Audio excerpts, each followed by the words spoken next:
just one example of how even PS Plus, it can kind of turn south for a game creator. No, it doesn't. But Because if it did, then why are these companies still continuing to put their games on the subscription service? You don't hear people saying this over Hulu and Netflix. Let me guess what? Squid Game 3 must have failed because ain't nobody bought it because they all decided to watch it on Netflix? What do you PlayStation fanboys don't understand? They already got the check to put it in there in the first place.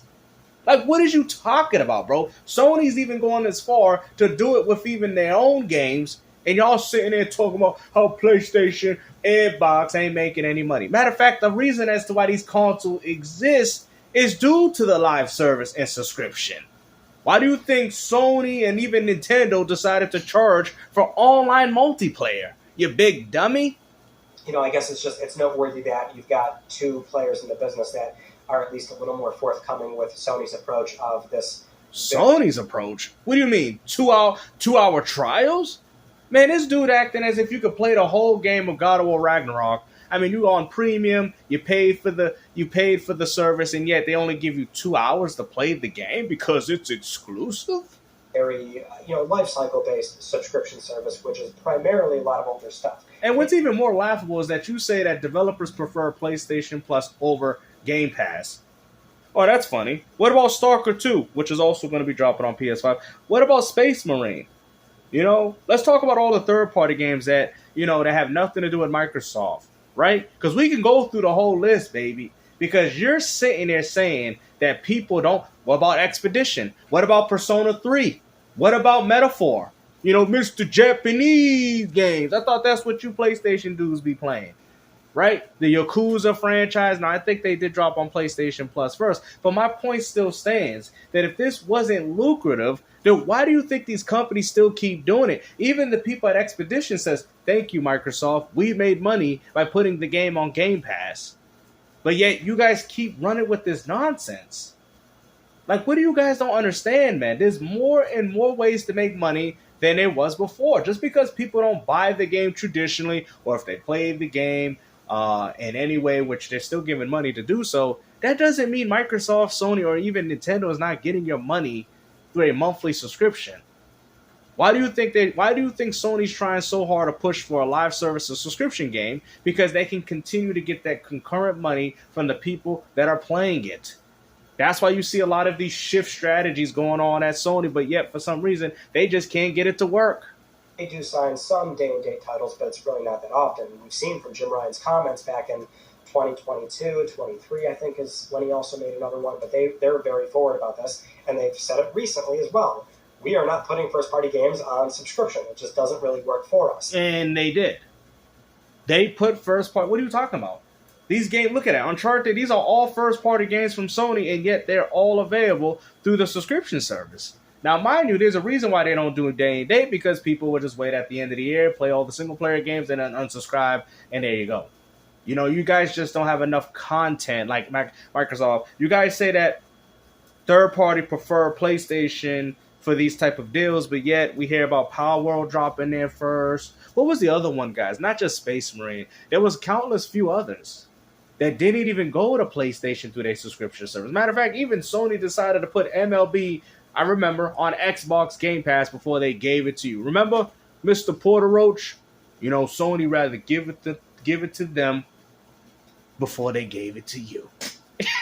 Which, how is it working for Microsoft and not Sony, even when apparently the Microsoft number is accounting for this would have been Sniper Elite Resistance. I mean, the list goes on, people. To shipping on PS5. I mean, if Xbox was so dead, then why do these games keep coming to the platform through their subscription service? Right? So surely it's working out much better for them now with shipping on PS5. But if they were still doing okay without shipping on a competing platform, even bearing all the liabilities of all these studios they've acquired, the Sony side of things, there's still that opportunity cost. Their opportunity cost is a lot higher than Microsoft in theory on their own platforms. What? Yote ships and they end up selling 5 to 10 million something copies, or whatever the case. You better hope that happens, because if not, then we're going to have another Concord situation. You guys better hope this game don't pull up no Final Fantasy 7 Rebirth numbers. I mean, I really hope not. It seemed like Sony put a huge amount of money into that game, but like I said, the point still stands. Fortnite hasn't sold not one game, and the time that they did, which was Save the Earth, nobody bought it, and the game was a failure. So just solely going based off sales, considering that Microsoft or Xbox or whoever plays on PC can play the game through Game Pass Ultimate, that is still monthly income going to Microsoft directly. What do you people don't understand? Why do you think PlayStation, Nintendo, and Xbox decide to have where you pay to play multiplayer or pay for their games or whatever access that you guys got on? Because they're getting money from it. I'm telling you, if these consoles were like back in the old days with these type of budgets that they have, these consoles would not be able to coexist. Why do you think Jim Ryan was on his knees? Please don't take Call of Duty away from us, because if you do, that's going to be monthly memberships going down the drain. That's why. Why do you guys keep fighting against this whole strategy of live service and subscription? This is the only reason as to why these platforms are afloat. You know, you ever heard of a calculator times 35 million times $240 a year? Oh, but if I buy it individually, well, if you do that, you're only spending more. So I guess you can add that as a bonus, and you will see how much money Microsoft is making a year or even a month if you would just use a calculator. Okay, same thing with Sony, same thing with even Nintendo. It's not that hard. Oh, I need to be a part of the meeting and I need to be No, you don't need to do all that. It's pretty simple. Just times the user base of how many people are on the service, and then you'll get your answer. You can even add PlayStation members because they're still subscribers, PS4. You can still add them as well. That's money.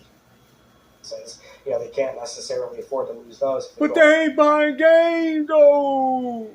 If all those players are accessing the game via PS Plus. So, you know, it's always dependent on the situation, but there's still the argument of Game Pass has been conditioning customers to not buy games, which is definitely problematic in this environment where... How is it problematic? It hasn't conditioned anybody not to buy games. You know what did? Free-to-plays.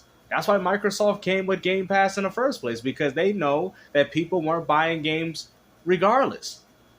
This is why we're hearing about PlayStation games not selling good in comparison, because you know why? People are not buying games anymore. Now, you can get mad about Xbox because they're giving their day and dates to their audience, which they should, because it's the ones that picked up the platform, right? The favoritism that y'all talk about. You talk about exclusivity, but you don't talk about how Game Pass is exclusive to that specific platform or even PC, which they own, right? My point is this, bro. This is where the money is to be made, okay? You guys can keep crying about your little single-player games, but at the end of the day, ain't nobody gonna fund $500 to $600 on a game, okay, just for the game to flop. You guys know this. These budgets are, oh, but we're doing it for live service games. They should just be it safe. Well, the only safe approaches that these companies have is AA. Why do you think Nintendo's still in the game? Because they're making AA's and they're walking out with AAA money. The hustle is on with Nintendo. Do you think Nintendo would be doing the type of behavior they're doing if their games had a budget of over 200 to 300 million? No matter how successful their games are? I don't think so. Every company is really struggling to get your time for what is a very content-based ecosystem. They're not struggling to get your time. The only thing is that they're struggling to get the time for these casuals to go out there and play any of these games that you're showing here. Bro, I'm telling you, most of these casuals don't even care about these games that are on the subscription service. That's facts. You guys can sit here and argue with me all day about the same crap, but we already know why people picked up these platforms. Stop the cap. You know, nowadays the business model leans more on live service and GameStop with another W. Also competing against other entertainment platforms like Facebook and YouTube and TikTok. Stuff that has nothing to do with gaming. And that's eating up a lot of time in the market. So to not have these games be bought in such a, I mean, it's all cyclical, and it's kind of, that's what makes the business so much tougher nowadays. But with that in mind, I mean, I guess that's where we are right now. It was cool to hear that stuff about Game Pass, but at the same time, the damage will still be done if we do see this effect continue to... What damage are you talking about? If anything, Game Pass is getting better. You said that PlayStation, it says right here, developers prefer, and I'm sitting there telling you that they prefer Xbox over they do PlayStation, which is crazy because y'all have more hardware sales. Persona, Metaphor, These games all dropped first on Xbox. Stalker 2, Sniper Elite Resistance, Power World. Now, I'm not saying that these games ain't coming to PS5, but why? And also Space Marine. How come ain't none of you people touching up on this? Y'all keep saying that PlayStation is the market leader, they control everything. Then how come these games are coming to their service before they come into yours? Oh, but because you said services, right? It says prefer PS Plus, you can't even use Black Myth Wukong, and you can't use those games because those games didn't come to your subscription service. Those games came to your platform, but they didn't come to your service. Helldivers 2, all these games, the same way you purchase them on your console, will be the same thing that they purchased on the Xbox. What benefit are you talking about, Pony? You sitting there talking about how developers prefer the PlayStation, but yet where did you get Expedition? Oh, but the platform. No, it doesn't say that. It says developers prefer PS Plus. So you can't even double back what you just said. It's in your title. So if you're talking about services, if anything, third parties support Game Pass more than they support PlayStation Plus. Even more so than PlayStation themselves, Mr. 2-hour trial. Permeate throughout customer habits if they do start to gain some traction with the service beyond the 35 million something subscribers they're at, and it's been kind of stuck for a while, but it might not be a good thing if they were able to grow that outside of console. What? Let's move on to a big update for the stuff. Bruh, I'm gonna be honest, man, and it's disappointing, man, is the fact that you got retro, you got a lot of games, man. When I look at you, I don't expect you to be a fanboy, bro. Don't put your hands like that, bro, because you don't mean business. You out here lying to the public, telling people that service and subscriptions is out here destroying gaming. Now, we could talk about the quality, well, all that is subjective. But in regards to making money, PlayStation, Nintendo, and Xbox are all making money through their subscription services. Because if you're going to sit there and say that Microsoft ain't making money off Game Pass, then you also have to say that Sony ain't making money off PlayStation Plus, which we already know you ain't going to say that, bro. So let's stop the cat, bro. All these services is the reason as to why these platforms exist. Because if not, you got to look at all that money they be losing. They be losing a lot of money if they weren't charging people to play Call of Duty online, and you know that. Killing Games Initiative, which has reached 1.3 million signatures, so it's got a decent buffer for the 1 million. Like, you the definition of a fake neutral gamer, man. Like I said, man, get all those little toys you got off on the wall, man. You ain't about that, man. You a PlayStation fanboy in disguise. I remember you had your friend over. He was trying to show you games, and you got a little mad. He was trying to show you some Wii titles because you are as a PlayStation fanboy at heart, man. And I'll tell you, he's so much of a PlayStation fanboy that he even decided to do this. Doing Nintendo Switch games with LEGO Horizon Adventures or licensing out their IP to Bandai Namco for games. What do you mean license? What do you mean licensing their games out? It says Sony right here. What are you talking about? Like Freedom Wars, Patapon, Hot Shots Golf on, again, Nintendo Switch, or for a number of years now doing PC releases with a 1 2 year delay. My exclusive. But in some cases doing a live service. Look at that. They got better sales on PC than they do on console. Date launch, PlayStation has now been more multi-platform than ever before. And this is a company that historically has been very aggressive with exclusivity, whether it's in-house, a second-party agreement from an external studio, or just locking down some third-party games in perpetuity or for an extended period of time before a few PS5 exclusives that are only on the console, not PS4, not on PC. But the argument I made at the time, just to quickly recap it, is those games are exclusive enough. As in, now they for the most part, people, when this generation started...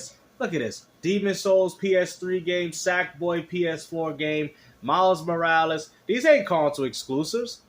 You already came up with 3 games that I see already that's on PS4. They still went out... PS4. Bro, this man out here using Marvel Spider-Man Remastered, bro. See? Look at that. What kind of list is this? You got 4 PS4 games already. Bought PS5s in droves. And we got a few PS5 versions. Destruction All-Stars. Oh, my. Horizon PS4 game. Returnal PC game. Gran Turismo PS4 game. Ghost of Tsushima. Bruh. PS4 games. They were on PS4. Oh, here we go. Death Stranding PS4 game. God of War Ragnarok PS4 game. Doesn't matter if they were... Last of Us PS3 and PS4 game. Last of Us Part... Bruh.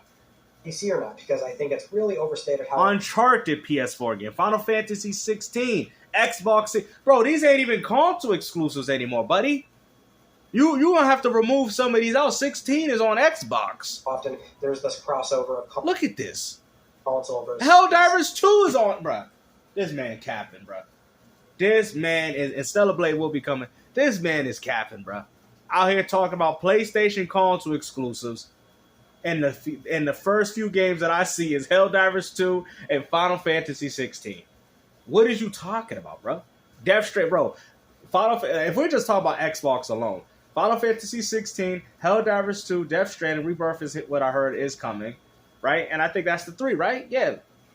What are you talking about? It's Stellar Blade 4. I want you guys to see it first before I count it, but still. There are some people where, see, if anything, the novelty is sort of worn off, so these games aren't even really doing gangbusters on PC anymore when you think about it. But also, they're not doing game. Yeah, because nobody wants your games. Your games suck. PS5 hardware sales have not really slowed down. They're only 1.2 million consoles behind. But what about that PS5 software though? What about Square telling you that we didn't make enough money because enough PS5 owners didn't buy the game, buddy? You see, you're capping, man. You know what I'm saying? You got all these games in the wall, and instead of you taking a neutral stance and being a real gamer, you want to be a fanboy, bruh. Or something like that. When that's crazy, bro. As far as the sales pace of PS5 is still, by every metric, it's really not that much better, bro. Look at that. PS4 came out at a time. Yo, think about it. Y'all really think the PS5 is completely destroying the PS4? Look at that. That line is practically the same, bruh. This is why when I tell you that gaming ain't really evolving, y'all like, oh, snap, games. I see what you're saying. Look at that. Look at that. Look at that. Y'all like, oh, snap, GameStop. If anything, the PS4 was whooping your butt. Look. People bought the PS5 early. Look at that. Right? Right? Because it's blue. Look at the blue, and then look at the other one. Y'all like, oh, snap. I see what you're saying, GameStop. Hold on. Yep.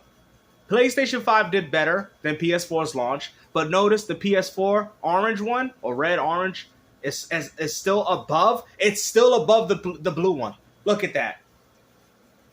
Y'all like, oh, snap. Oh, snap. Y'all keep telling people that the PS5 did better, but yet the line here that you provided, buddy, with the monthly sales, the orange is above the blue. Y'all like, oh, look at that. It's still, even around the 75 million margin, it's still underneath. It's still underneath the orange, which is the PS4. Look, it says it right there. Bro, come on, man. Just as well as PS4. But just as well, it should be better. This is their new console. This just shows you that people only upgraded because the PS5, right, it's just a PS4. We've seen from the SIE business segment briefings, gaming hasn't evolved. Exceeding PS4 in many areas, many metrics as far as gameplay hours, the time people are spending on these. I mean, you can't really compare that, bro. I mean, we're talking about right now. Look at this life to date per car, bro. The PS4 came out in 2013, buddy. Of course, I would assume that the PS5 would have done better. I mean, like, really? Also the money that they're spending on PlayStation 5. Yeah, it's a new console. I would assume people would spend more money on the new console than the old one. But yeah, but you're not looking at the one on the left side, though. Look how, bro, look at the PS4, bro. Look at how close that still is to the PS5. Y'all like, damn, GameStop, you're right. That means a lot of people didn't switch over. Whether that's through MTX, look at this. a la carte sales, subscription, PS5 has generally been a very, very successful console, despite the fact that these games are not true exclusives, and this is the only place you can get these games. People still want to buy PlayStation 5s and then buy... That's funny, because when Xbox had the same thing, y'all said that nobody wanted Xbox, just get a PC. PS5 versions of these games. Some might also make the argument of, well, this is what happened to Xbox. And that's true when you think 10 years ago, they were one of the first ones that were willing to try. Sega did it. Matter of fact, Nintendo put games on other... Bro, this has been going on for way longer than you people want to imagine. This is nothing new. Nintendo put games even on Atari. What are you talking about? PC releases do day and date, and they've always been very experimental, but that's also because I'm tired of hearing this, man. Hopefully, guys enjoyed this video, man. Mystic ain't nothing but a fake, neutral PlayStation fanboy in disguise. He knows he can't wait for those Xbox carrots to come to his PS5. He knows that PlayStation 5 has nothing for him to offer, that he's looking at these glorious games right here. He's like, yeah, look at that. Xbox Play Anywhere. And the funny thing is, you guys act like this strategy was new, but as you can see, it says it right here, even during the Windows 10. I remember when people were saying Windows 10 fam. Y'all remember? Y'all remember that? Now look at it. Now you see that Microsoft is double downing on that, and it's only getting further. It's only getting better. So when y'all was like, oh, snap. Oh, Microsoft just came out of thin air with this. No. Because look at what it says right there. These are Xbox One games, and it shows you Xbox Play Anywhere. This was going to already happen. That's why I be laughing at you fools when y'all like, oh, Microsoft putting games on PS. Bro, you don't see this? This was always going to happen. It didn't have to be, because they were losing to their closest competitors. All right, here we go with the fanboy antics. All right, hopefully you guys enjoyed this video, man. Like I said, bro, y'all still talking about this Xbox One generation. Bro, this is ridiculous, man. It's like me bashing Nintendo because of that Philips CDI. Nintendo, you failing. You failing right now because I got blind playing the Virtual Boy back in 19. Like, yo, Nintendo is failing. Because I lost my eyes. I can't play games no more because Nintendo is failing. They always failed. Even the Switch 1. Yeah. How are you able to see these metrics if the Virtual Boy is what made you blind? I'm telling you, they failed. Nintendo has failed. The Philips CDI. They done. It's over. Nintendo is dead. Nintendo is dead.